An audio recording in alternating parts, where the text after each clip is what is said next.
Hello, good morning, good morning. Nandito tayo sa abandonadong bahay. Ano? 2 kwarto lang po yan. Wala. Pero pag magpunta ako dito, nandito yung presensya ng espiritu. Oh. Yan. Nandito siya namatay. Malaking tuko.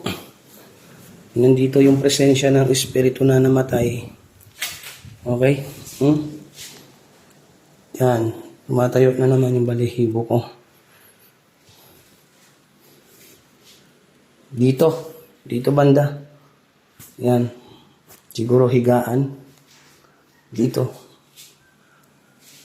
Pero pag pumunta ako sa kabila, hindi yan tatayo yung balahibo ko. Wala.